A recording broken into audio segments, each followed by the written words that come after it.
pyörimään. No niin, ylioppilaskunnan historian näyttely. Merja kertoo, mitä tästä tapahtuu, mitä täältä löytyy. Joo, eli ylioppilaskunta täyttää 50 vuotta tässä tänä vuonna ja meillä on historiasta kertova näyttely, joka on ollut myös Pohjois-Pohjanmaan museolla esillä tässä viime syksynä. Ja nyt sitten täällä Linnanmaalla 31.3. asti nähtävillä.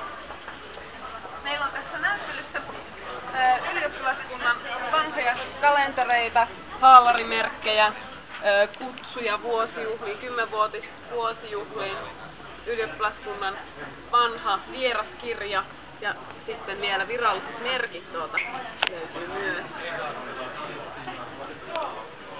Sitten on nähtävillä myös meidän vuosijuhlalahjoja, mitä ollaan saatu lahjoituksena varhaisempina vuosijuhlina meidän omilta järjestöiltä ja myös muilta yhteistyökumppaneilta. Ylioppilaskunnassa on tehty 25-vuotishistoria. Samoin nyt ilmestyy keväällä toukokuussa 50-vuotishistoria, joka ei vielä tässä näyttelyssä olekaan. Ehkä ensi vuonna sitten standardit meidän yhteistyökumppaneilta ja ylioppilaskunnan oma standardi myös. Sitten tässä on nähtävillä ylioppilaslehden vanhoja kansia ja siihen on poimittu oikeastaan parhaat varat päältä. Kaikilta vuosikymmeniltä yksi tällainen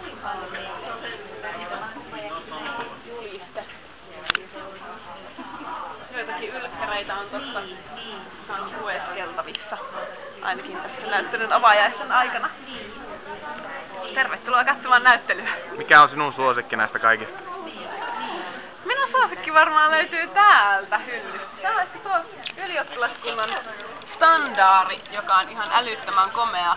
Meidän ensimmäisen emäntämme omin käsin kirjailema sellainen. Eli siis sieltä ylioppilaskunnan perustamisvuodelta peräisin yhä edelleen meidän käytössämme.